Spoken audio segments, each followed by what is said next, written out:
Pay as you earn is a plan that was introduced in December of 2012, and like IBR, your payment would be tied to your income. So regardless of your debt level, you'd pay the same amount during and after residency. It's a good program if you want to start addressing your debt during your residency. They use a kind of complicated formula to help figure out your payment amount, so we're going to walk through that. We start with your salary. In your first year residency, we're looking at about $50,000. The next thing they do is they bring in the poverty guideline. So they take 150% of that. So it's $11,500. 150% of that is $17,000. They subtract that from the salary, and they're left with what they call discretionary income. So that's about $33,000. And then they say 10% of that needs to go towards your loans. So 10% of $33,000 is, of course, about $3,300. But that's an annual total, so we need to divide by 12, and we wind up with a monthly payment of about $278 a month. So that's what Dr. Median would pay in her first year of residency. And remember, she's borrowed $170,000.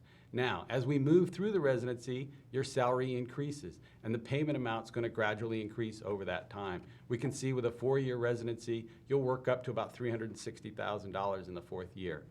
During the residency, Dr. Median will have repaid about $15,000, and at the end of the day, she has $229,000 that she has to repay. Now, after residency, the benefits of the program stay with you. There's a monthly maximum that was determined at the time you entered the program, and Dr. Median is going to work her way up to that during the pay as you earn. So in the 15 years after the residency, she'll start out at about $1,800 a month and work her way up by the end to $2,200 a month. And so it'll take about 19 years, but she will repay the loans, and it will cost nearly $380,000. You know, Jay, these again are very good numbers, but it should be pointed out they're based on a household size of 1. And if we have 2 incomes, if we had 2 residents married to each other, the payment would be more. It would be more than double, in fact. And so the obvious thing to point out there is that that payment is not required from each of the people in the household. It's required from the entire household. And so that one payment, in this case $650, will be taken and divided proportionate to each of their debt and applied. Now, if they had children in the household, with each child becomes a reduction in the required payments. That has to be one of the few cases where having children is a financial benefit. It might be, Jay.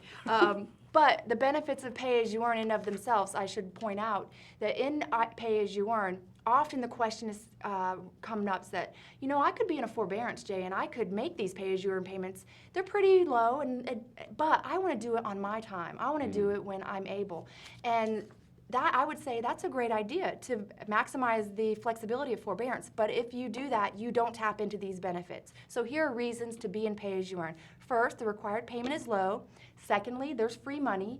And that free money for Dr. Median under pay as you earn equates to? Well, if she had subsidized loans in her portfolio over the 3 years, it'd be nearly $4,000. Okay, $4,000, that might be a reason for someone to go into IBR or pay as you earn, but it also might not be enough free money. Whatever the case is, $4,000 plus the small pay as you earn payments doesn't cover all of the interest. There is interest that remains unpaid. And so something that you should realize is a benefit of pay as you earn is that very likely there will be delayed capitalization. If you're in pay as you earn, you won't have your unpaid interest capitalized until after residency and possibly well after residency. Correct? Correct. And then down the road, when it comes to increased incomes, once a physician's income goes up, and post-residency incomes do jump up dramatically, the great part of pay as you earn is that there was a maximum payment that was determined on the day the resident went into pay as you earn.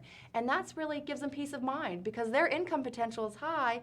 They don't want that payment to keep on increasing. So some peace of mind there. And beyond that, there's forgiveness in pay as you earn. There's a 20-year forgiveness, as well as pay as you earn is a plan that qualifies for the 10-year public service loan forgiveness. When we run a lot of scenarios for pay as you earn, there are different levels of forgiveness that happen, and often the case for a physician, they will actually not pay off their loans in the 20 years and they will get some forgiven. Mm-hmm. Now, if you're interested in knowing more about pay as you earn and how it applies to you, we encourage you to check out our calculator. It's available on our website. It's free for medical students, aamc.org/first. You can plug in your numbers and get details on pay as you earn and all the other scenarios.